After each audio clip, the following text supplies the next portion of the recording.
कभी कभी मैं बहुत अकेला हो जाता हूँ, भीड़ में भी खुद को तन्हा पाता हूँ। वजह समझ में नहीं आती, बस टूट जाता हूँ। बहुत कुछ कहने को होता है पर सुनने वाला कोई नहीं होता। दिल का गुबार बांट लेना चाहता हूँ पर कोई समझने वाला नहीं होता। कुछ लोग अंदर से अकेले होते हैं। मोहब्बत पहले तो मीठा सा दर्द जगाती है, फिर धीरे धीरे नींद चुराती है। मीठी मीठी यादें और एहसासों के संग सुख चैन छीन कर खालीपन सा छा जाती है। इसमें पढ़कर होश खो देता है इंसान, तन्हाइयों में धड़कना छोड़ देता है। इससे दूर रहना तुम्हें पागल बनाती है। मोहब्बत क्यों नहीं करनी, ये मोहब्बत सिखाती है।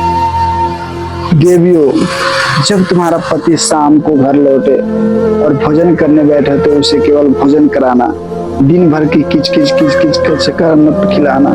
महिलाओं में एक बुरी आदत होती है कि वे पति को भोजन कराते कराते वह भी कर देती है, जिससे पति परेशान हो जाता है। रोटी तो 2 परोसती है पर चिल्लाए 200 परोस देती है। देवियों, पति पर रहम खाओ, उन्हें रोटी खिलाओ, उनका सुकून मत खाओ।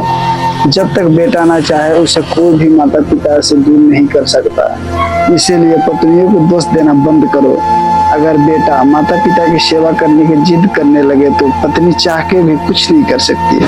आप स्वीकार करें या ना करें, मगर बुढ़ापे में माता पिता के अकेला छोड़ने पे बेटे से ज्यादा गुनहगार बहू और बेटे दोनों होते हैं। 34 को सास ससुर पराये होते हैं, मगर बेटे के लिए तो अपने फिर 177 पराई स्त्री उनसे दूर कैसे कर सकती है।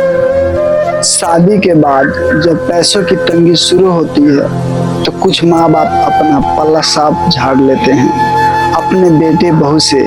इसलिए बिना बताए पैरों पर खड़े हुए कभी विवाह मत करना, चाहे घर वाले कसम दे या दबाव डाले, क्योंकि जब तुम्हारे पास पैसा नहीं होगा तो यहाँ घर वाले दुश्मन बन जाएंगे।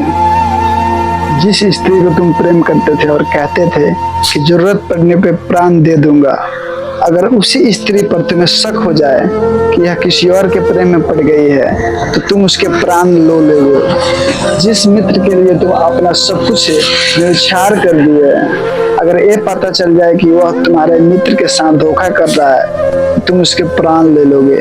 एक कैसा प्रेम था, प्राण देने को तैयार थे, अब प्राण लेने को तैयार हो। जिस स्त्री को तुम प्रेम करते थे और कहते थे कि जरूरत पड़ने पे प्राण दे दूंगा, अगर उसी स्त्री पर तुम्हें शक हो जाए कि यह किसी और के प्रेम में पड़ गई है तो तुम उसके प्राण ले लोगे।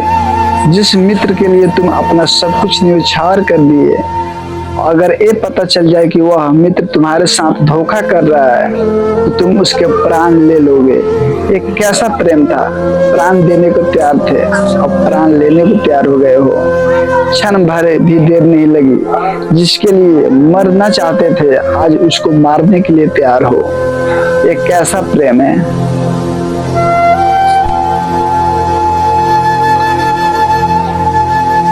प्रेम तुमको स्त्री या मित्र से नहीं था, अपने स्वार्थ से था।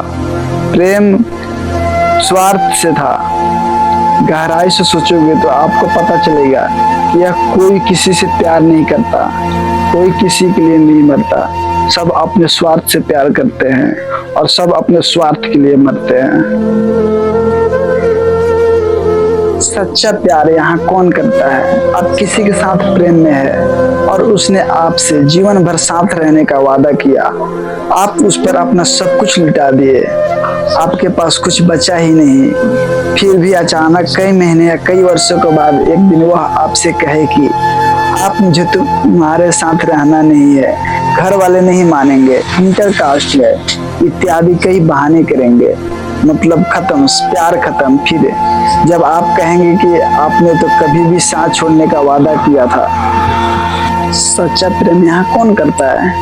आप किसी के साथ प्रेम में हैं और उसने आपसे जीवन भर साथ रहने का वादा कर लिया, आप उस पर अपना सब कुछ लुटा दिए, आपके पास कुछ बचा ही नहीं, और फिर अचानक कई महीने या कई वर्षों के बाद वह आपसे कहे कि आप मुझे तुम्हारे साथ नहीं रहना है, घर वाले नहीं मानेंगे, इंटरकास्ट है इत्यादि कई बहाने करेंगे।